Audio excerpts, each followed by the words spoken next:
Okay, hi. For my first video log, I'm going to talk about my intercultural interaction with my friend Kathy that I did.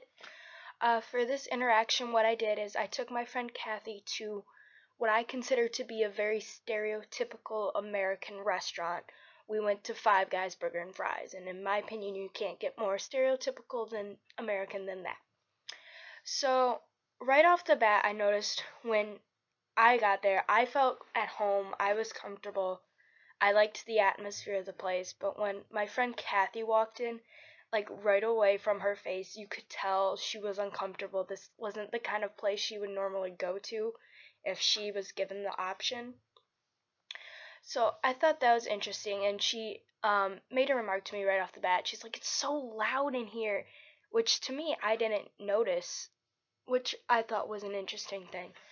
But so we're there, we order our food, we both got a cheeseburger and fries. And that's another thing is to me the portion sizes, maybe it was because I'd been to Five Guys before, but the portion sizes weren't anything different, weren't out of the ordinary to me. But my friend Kathy just kept mentioning how big the portions were. Oh my gosh, there's 2 stacks of meat in this burger. Oh my gosh, there's so many fries. Like she couldn't believe how much food there was, and I really didn't have any good answer for her. And I guess this is a kind of cultural bias, is every time she'd ask me why the portions were so big, I would just say it's America. Like, we have Super Size Me at McDonald's. We big portions, that's what we do, I guess. And I didn't really think about how big the portions were until Kathy had pointed it out. um I also thought it was funny to me during the time we were there. My friend Kathy really hates greasy stuff. Like in high school, she would take the pizza and she'd like dab it with a napkin to get the grease off. And I never really seen anyone other than my friend Kathy, or actually kind of other people of Asian descent, doing that. So I guess I did wonder how Kathy would react to it being so greasy, which is, I guess, another thing I don't particularly notice or mind that much, but Kathy did mind it, and she definitely noticed it. Um, so I guess I wasn't really disproved that my belief that Asians may not like extremely greasy stuff.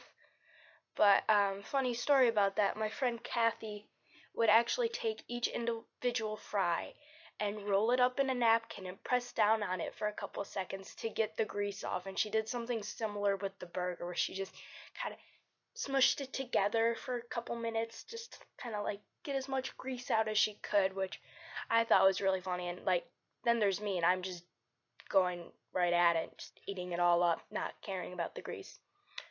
So that was pretty funny. I'm actually surprised by how I was surprised by how much my friend Kathy enjoyed it, cause this is not the kind of food she would pick to eat for herself. And I mean, that's something I noticed in high school. She tended to stay away from a lot of the meat stuff and cheese and stuff like that. So it was interesting to see her eat something that I eat at least twice a week. Not necessarily Five Guys, but burgers and fries. And something that is just such a regular part of my diet. Something that is obviously not a part of hers. It was interesting for her to eat it, and with the giant portions and all the grease and stuff, that's not normally, actually, I know that's not what she would eat at all if given the choice. So it was interesting to watch her eat it. I mean, in the end, she said she liked it and that the food was really good. Um, she said she might go back there again, but she's not going by herself. She'd need a reason to go back. So I can't say I'm overly surprised about that. Let's see, what did I learn? I mean, from this interaction, I learned that sometimes something you may think you may not necessarily like, you will like. In the case of my friend Kathy, she's not really a burgers and fries person, but she ended up really liking the food. And after a while, she got really comfortable in the restaurant and really enjoyed that. What I still hope to learn? I guess I hope to learn what other cultural biases I have. I mean, I don't think I have too many, and if I do have them, I don't really realize I have them. Like, I didn't realize that the Asians don't like greasy food or stuff until I looked around Five Guys and saw that Kathy was the only one pressing the grease out of her fries into a napkin. And just stuff like that. So I guess I want to become more aware of what other cultural biases I have. So hopefully the next time Kathy and I do an interaction where she's taking me to get dim sum, I'll be able to see more of those. So, okay.